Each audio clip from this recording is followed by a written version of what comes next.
ভারতের বিরোধী দলীয় নেতা রাহুল গান্ধী জানিয়েছেন, বাংলাদেশের বর্তমান অন্তর্বর্তীকালীন সরকার কিংবা ভবিষ্যতে আগত যে কোনো সরকারের সাথে কাজ করতে আগ্রহী ভারত। মঙ্গলবার 10 সেপ্টেম্বর যুক্তরাষ্ট্রের ওয়াশিংটন ডিসির ন্যাশনাল প্রেস ক্লাবে সাংবাদিকদের সাথে এক আলোচনা সভায় এ কথা বলেন তিনি। বুধবার এক প্রতিবেদনে এ তথ্য জানিয়েছে ভারতীয় সংবাদ মাধ্যম এনডিটিভি।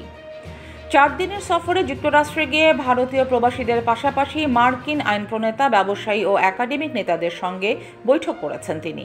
সফরে বাংলাদেশ নিয়েও সরব হয়েছেন রাহুল।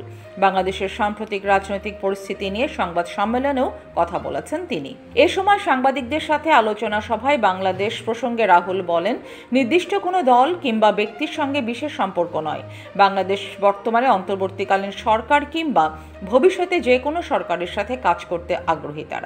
এছাড়া বাংলাদেশে উগ্রবাদ উত্থানের হুমকি ভারতের জন্য উদ্বেগের বলেও মন্তব্য করেছেন তিনি। রাহুল বলেছেন, পররাষ্ট্রনীতি ও দ্বিপাক্ষিক সম্পর্কের প্রধান ইস্যুতে তার দল কংগ্রেস ক্ষমতাসীন মোদী সরকারের পাশে আছে। আলোচনা সভায় বাংলাদেশ, পাকিস্তান সহ বেশ কয়েকটি ইস্যুতে মোদীর নীতিকে সমর্থনের কথা জানান রাহুল গান্ধী।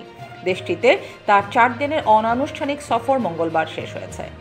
ছাত্র জনতার আন্দোলনে গত 5 অগস্টে প্রধানমন্ত্রীর পদ ছেড়ে ভারতে চলে যান শেখ হাসিনা।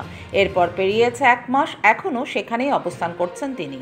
শেখ হাসিনা সরকারের পতনের পর দেশে হিন্দু ধর্মের মানুষদের ওপর হামলা, তাদের বাড়িঘরে ভাঙচুর ও অগ্নিসংযোগের কিছু ঘটনা ঘটে।